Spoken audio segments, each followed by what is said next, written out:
Stop going on, please.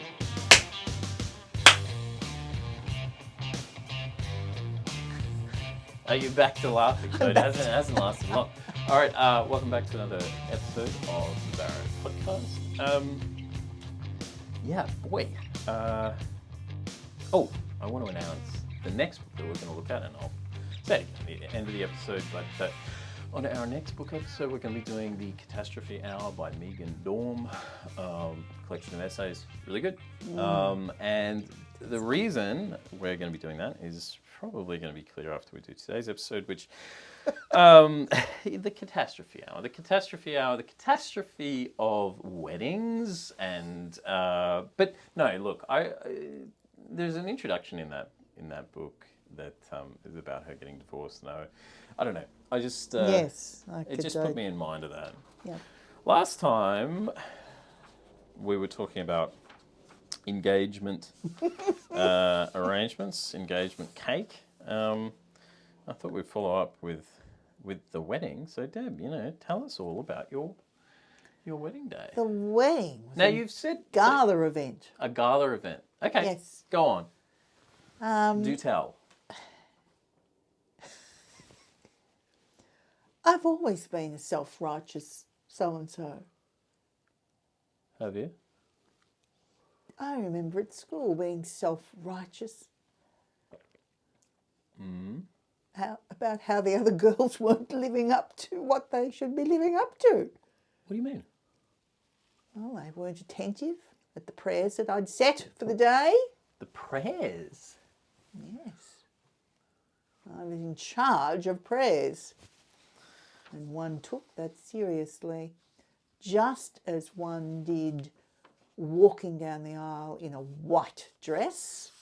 That had to be upheld. The self-loathing is on 11 today. That had to be upheld. Right, okay. Of course. Yeah.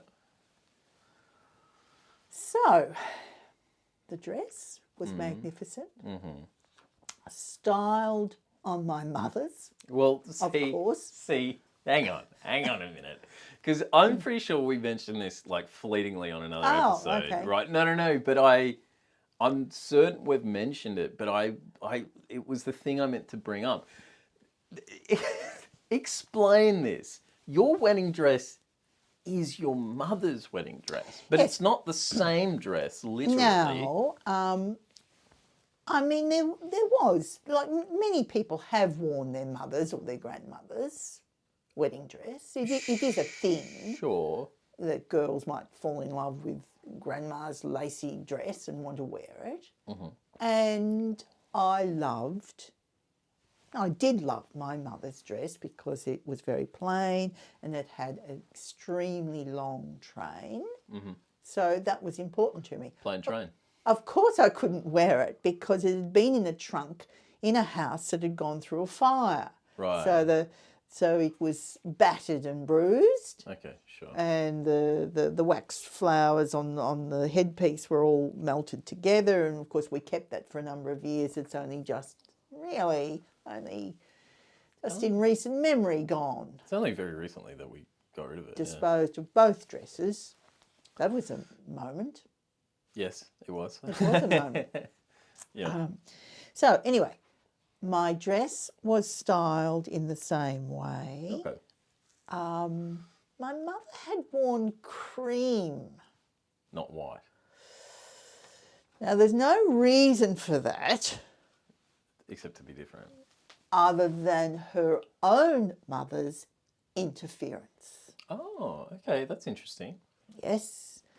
That is when I do have a little bit of sympathy for my mother, which is very rare.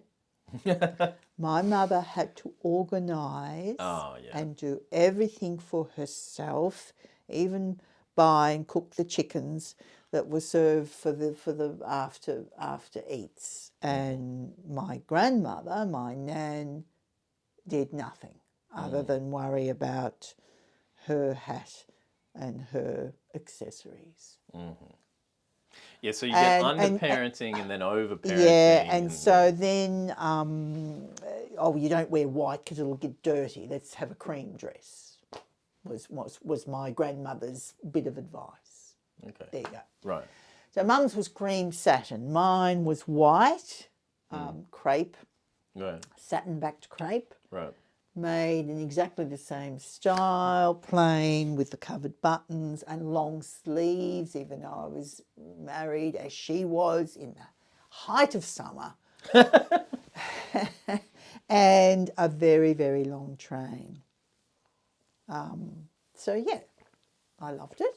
It is a nice dress. I like it. It's actually beautiful. I just loved it. And years, many years later, when we were having a dress-up, I don't know why we were having a dress-up bridal party. Maybe someone at work was about to get married, and we all donned bits of our wedding gear.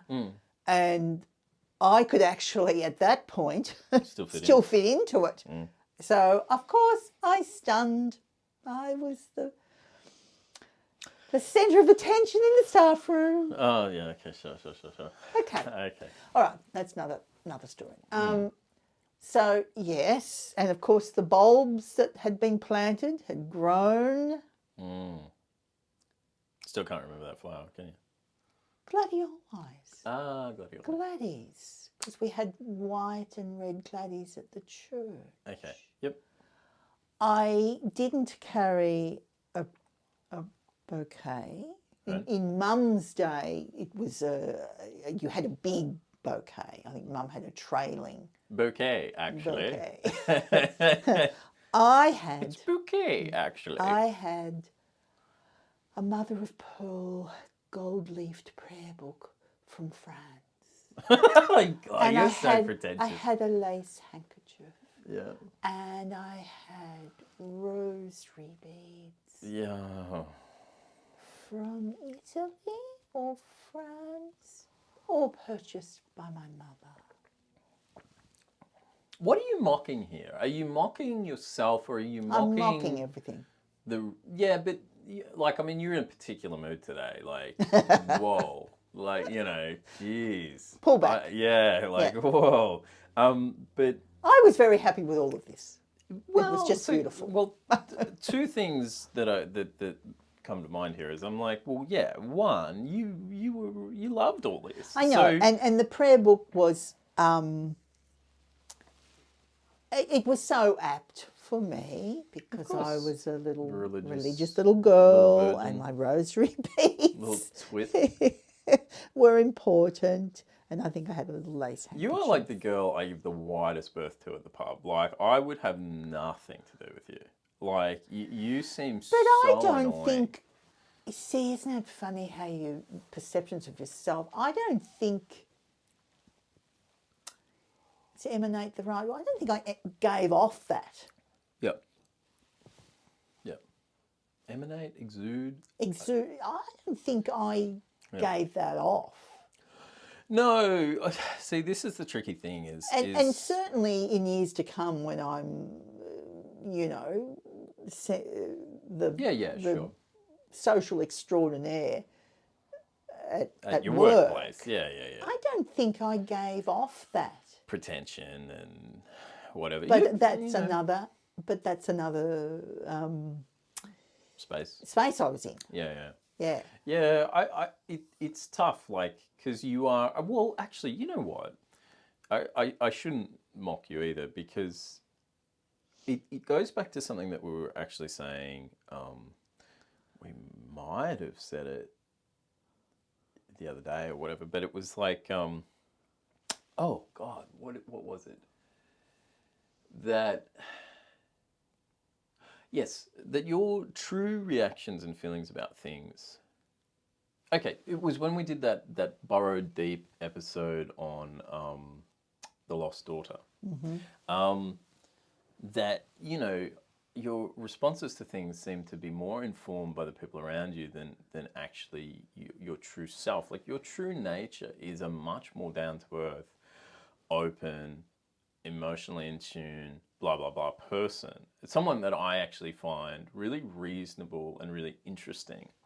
But you also have these tendencies to slide into these kind of perceived expectations as well as the influence of your parents that really makes you a very different person. Yeah. And so I would, I pull back what I said about giving you a wide berth at the pub. You would be in that environment, away from your parents' influence, your natural self. I'd be having a You'd be having pint. a beer. You'd be having a beer, and you're funny, and you like the footy and stuff. You're actually a really good lady to be around, and like, this is what I can never square with you, because it's really a question of who are you, which version is going to show up today, and I relate this back to myself because I've had these issues in relationships where it's been said to me by people I've been with, I don't know which version of you is walking through the door. Who are you? What are your values? What do you really believe? Because some days you're sardonic and kind of almost mean. Other times you're introverted. Sometimes you're extroverted. And that kind of like self that's like ping-ponging all over the place. Yeah. That's tricky. So the person that, I think what I always got sad about, and we kind of got into this when we talked about religion generally, is like, I think you located a lot of value in things that you probably could have just done without. Yes. And that's what I used to mean, what I've meant in the past when I've talked about religion. I'm like, Deb, of all the things to attach yourself to, you didn't really need to attach to that. Like, I don't think that was particularly helpful. Yeah, sure. Like in the simplest terms. Yes. Yes. So I can see you showing up on your wedding day with all your accoutrement, your gear. Yeah. But you and wearing the gold cross from Florence. Yeah. Why did you put so much stock into a wedding? What did getting married mean to you? Well, I think that's the question forever. There's so much attention on the day and the preparations and the outfits, and I think that still goes on today. What are you actually celebrating? What's the true meaning of it? Yeah. I don't know. Like a lot of people, maybe I didn't attach too much thought to what came after, other than, we were sharing a life together, and we were getting the same jobs, we were working together, and I think everyone gets caught up in that, the wedding versus the marriage. And the wedding is such a performative statement. Yeah, of course it is. Yeah. Oh, yeah. Yeah. I know. Like, you're not the first person in history to get caught up with the wedding. Yeah. But it's interesting though, not that I've ever been in the situation or ever will be, but I wouldn't marry again, and I wouldn't have that party atmosphere. Yeah. Yeah. So anyway, we are talking about the wedding day. Well, Yeah. I mean, we can. And of course we'd written our own vows. I think I had. And of course, and this is where the performative nature comes in, and this is where, for want of a better word, the falseness comes in. Because I'd been attached to my little parish church ever since I was a little girl. Yeah, that's the place you were going off to, as a little kid. Walking up there on my own. why aren't I getting married in that space? I do have my local priest. He gets permission to celebrate the Mass in the cathedral. The biggest venue on the planet. Yeah. Yeah. Yeah. So I think at the time I grappled with that. Oh, that's, Yeah. what are you on about here? That's pure performative stuff. Well. And we had the cathedral choir. Did you? Yes. Didn't you know that? I did not know that. We had the cathedral choir.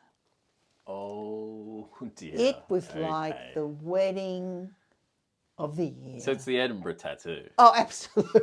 Right? Yeah. Yeah. Oh, I can imagine now. Yeah. Yeah. Oh God. Yeah. Gee. Yeah. Yeah. See, it's interesting on that note alone about. So you've invested in your parish church. Now. Yes. Now just let me get onto this, and whether you're religious or not, it doesn't matter. You basically you've got your community centre that you use regularly, weekly. Yeah. Sometimes more That's than that. where the practice of my faith is occurring. Yeah. But regardless of religion, I'm just saying, like, this is your community centre that you use, right? But then an important event in your life comes and you say, hey, it's not good enough. I want the town hall. Yep. And Yes. no, but it speaks to something that this little detail, which I actually completely forgot about until you mentioned it, but it is something I have thought about. It's grandiose. Yeah, but it resonates for me about the family's culture, which is that there aren't any real values. So what I mean by that is that, like, there's all this talk about loyalty and being a real person and, this kind of down to earth, I'm from, working class background, all this crap. Yep. But you will throw the person out the window. Absolutely. And upgrade them. Yep.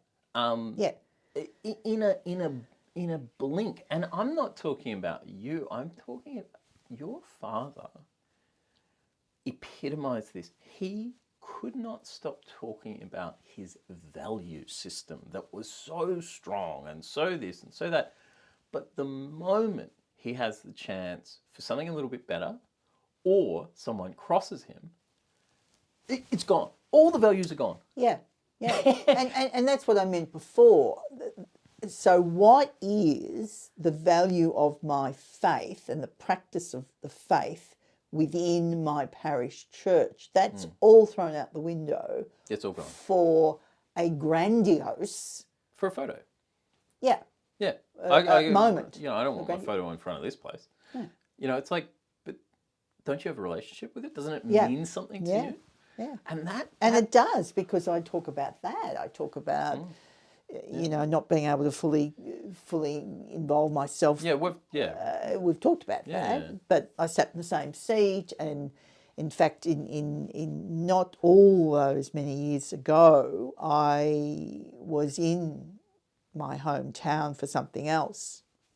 Had learnt about the death of one of my friends, my old school friend's mother, and actually went to the commemoration. Didn't go to the funeral, but back in that church. And I walked into that church. I looked at where I sat, almost sat there, and I was right back there. Yeah. So it makes it really, are you such a hypocrite? Am I such a hypocrite? Yeah. Well, it sort of undermines those authentic Yes, things. of course it does. And you can't really sort of, and maybe we're putting too much on that. I mean, it is, a photo op kind of a day, so you choose the better looking venue. But at the same time, there is something there.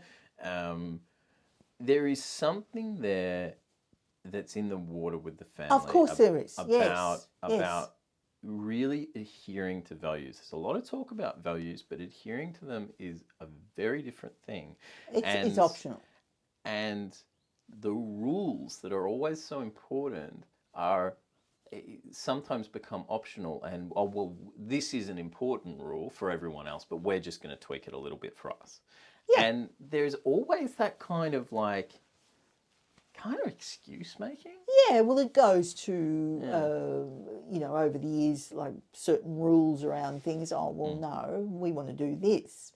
Oh, the uniform. The uniform stuff. Uniform. Oh yeah. My God. I don't know whether we've ever mentioned that.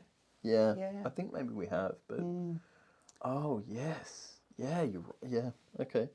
So, the only other thing I wanted to touch on the wedding day was, sort of as the memoir's gone on, I'm trying to build this picture of enmeshment, right? And I don't think that there is anything more that kind of captures this. I think I know what you're going to say. Your parents' influence and the kind of like bizarre control that they would have on you later, which affected me a lot. They both walk you down the aisle in another kind of unusual. There's nothing wrong with any of this. No, there's nothing, because I am the only child. They're walking down as co-parents, giving me away. Isn't that a lovely gesture?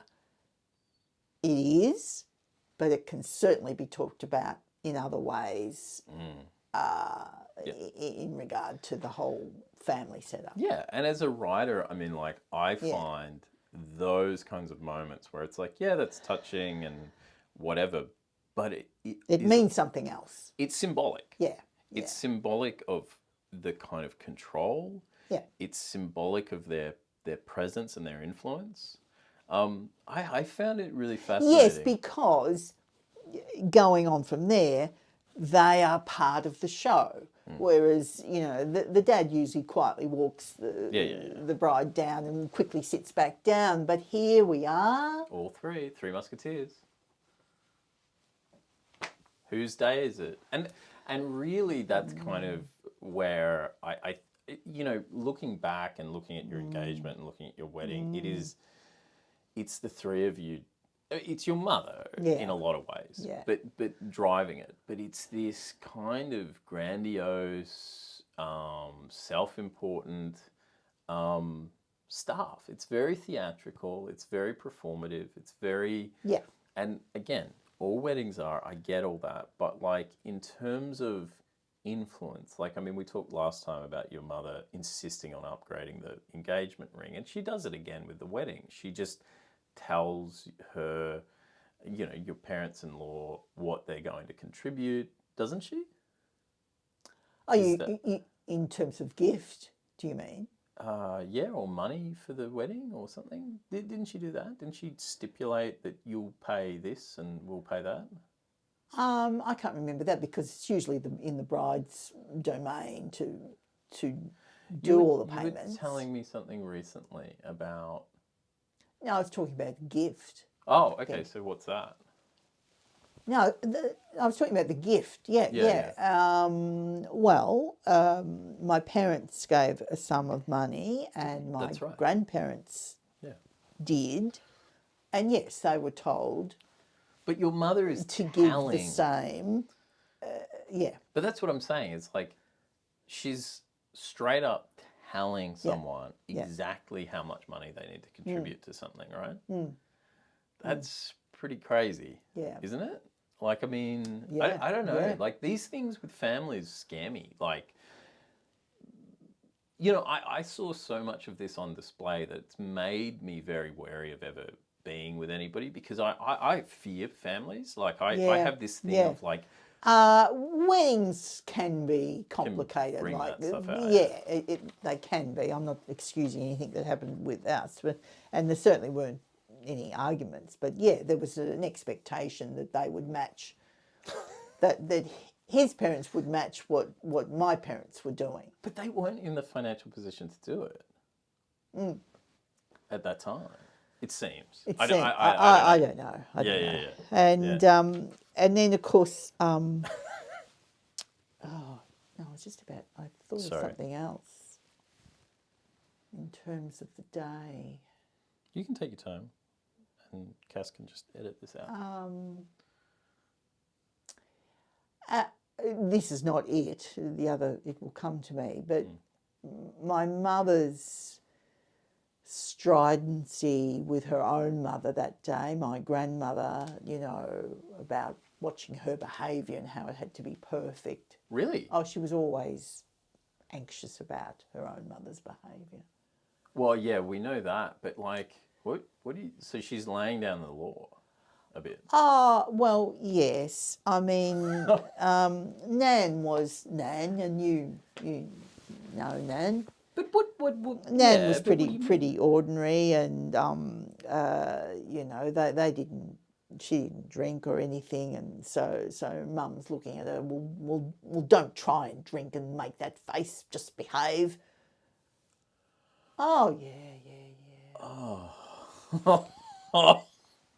Because she was always embarrassed by her own mother. Oh. Am I adding layers to this? I mean, no, you're not. I mean, we've covered it. I mean, everything is underscored by so much shame. That's what I was thinking about before. Talking about changing the rules or the accepted norms to always accommodate what you wanted to do. Yeah. Okay? Now, so I've got a strong faith. I dismiss my little parish church. I've got a strong belief in walking down the aisle with the white dress. So why haven't I got a strong belief in the age-old myth that you don't see each other on the morning? You only see each other when you come to the church. It's an age-old tradition. I know that, yeah. That you have your party the night before. I know. That you go to the hairdressers and get ready, and you're at the church meeting to exchange your vows. Yes. Well, no. You don't adhere to that? No, because we had the best photographer in town at the time. The best photographer in town at the time of course. liked to capture the perfect moments of the bride and the bridegroom before the ordinariness and the razzmatazz of after the church. Right. He used to like to do the pre-photos. Sure. So normally those things I would adhere to. This is tradition, you don't see the groom. Sure. But no. No. The photo shoot goes on. Yes. Because it's all about the photos. Yeah.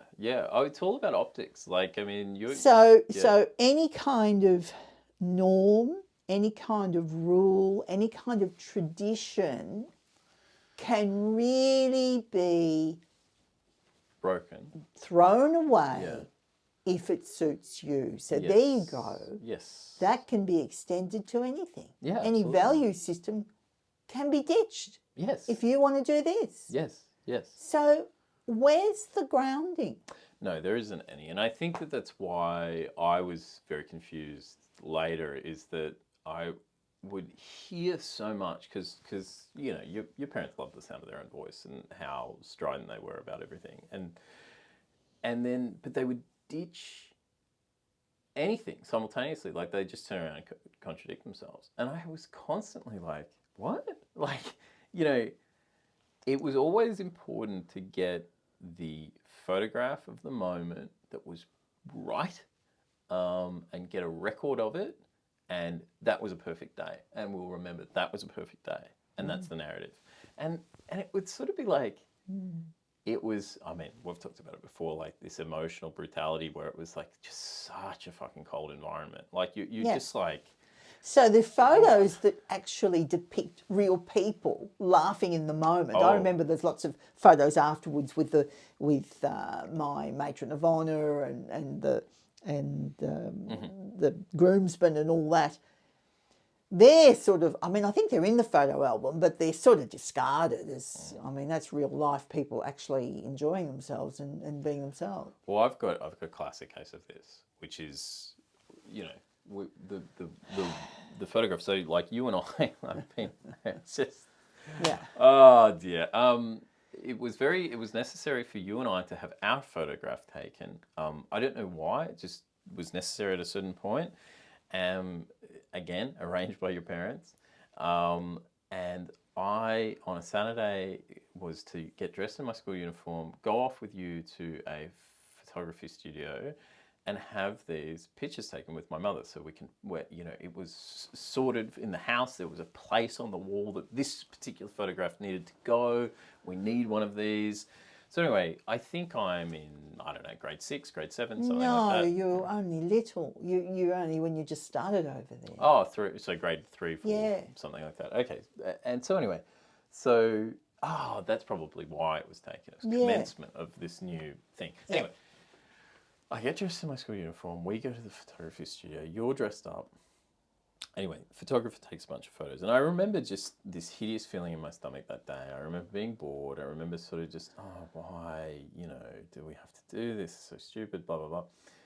Photos are getting taken. There was a photograph that resulted out of this photo shoot. And it was the only one of us smiling because the cameraman said something or whatever. Yeah. And we were actually in a moment, we were having fits of laughter. Yeah. Now, you, for all the years I've known you, cannot smile during a photo. You just purse your lips and grit your teeth, and it's like formal, you know, everything's formal. So anyway, so there's this great photo of us with our heads bowed, and we are genuinely cracking up, And it's having a great time. It's a genuine capture of a genuine moment. Yes, and I remember, of course, very, very formal, inside the house that we were living in with your parents. These photographs are on the table. We are making a decision today about which photograph will go on the wall. I mean, everything's formal. There's no fun. There is no joy ever. And I say, well, the one where we're laughing because we're laughing. That's great. Everybody, you and your parents, look at each other, you chuckle. Oh, dear boy, he does not know which correct photograph to choose. Yes, Tobe, yes. That is a funny photograph. Indeed, it is nice. It's not the one we'll be putting on the wall. It is not correct. So what goes on the wall is the most stern, ugly... It is a hideous photograph where we are staring coldly through the camera. We have no facial expression whatsoever. We look like aristocracy from 1910, you know? Like, it's horrible. And I've shown that photograph to many, many people. And their first reaction is they wince. They go, "Ooh, there's a lot going on there. Ooh, what's that?" And it was always this thing, like, you never choose emotion, you never choose life, you never choose levity. Natural, you never choose natural. Everything must be so, it must be correct, it must be formal. Formal is right, formal is better, and you never drop your guard. So, I mean, on the photographs alone, after you get divorced, your wedding photograph, you and my biological father on your wedding day is hung on the wall above your parents' couch until I am 18, 19, 20, 21 years of age, and you two separated when I was 3 years old. Do you know, Toby? Because the photograph was right. I never... you used to go on about that all the time. I used to go on about it all the time, about how fucking weird it was. And I, at the time, didn't have a great memory of that. And I used to think, is he right? Was that really there? Yes, it was there. Yeah. Yes. And I used to say to your parents, I used to say, why do you still have that up? And I would get the most what was the answer? vicious response from your mother, which was, because that is our memory. We are not the ones who didn't want to be here. you know, and it was like this psychotic thing. Madness, yeah. And I'm going, Yeah. that is bananas. Yeah, see, well, they actually weakened in their dotage, but still had a picture of me in the wedding dress and them. Yes, I know. They switched Which it out. is still in my father's They switched it out. living space. They finally took the picture of you and my father off the wall when they moved out to the retirement home they're in now. Yeah. And switched it again for a picture of you on your wedding. You are not married. Yeah. It was one of the worst things that happened to you was getting divorced. It's a fucking trauma. Yeah. And they just go, nah, not our fault. Someone did this to us. Yes. And we'll remember it forever. Stop. So before we wrap up for today, It was a beautiful day. actually, you know what? I can get to it next time. But yeah, boy oh boy, that photograph stuff and memory and cementing it and cementing the narrative and like refusing to let go. Yeah, it was horrible. And you know, that was always my thing. As a kid, you know, I would be pointing these things out and saying, you know, like, why? And of course I could never answer anything because I hadn't really thought about them. No, you would just dither and it was, and I'm confused. I'm just so confused because you've got this photograph on the wall, just to finish this off, you've got this photograph on the wall that represents something that doesn't exist anymore at best. At worst, it represents a trauma. Yeah.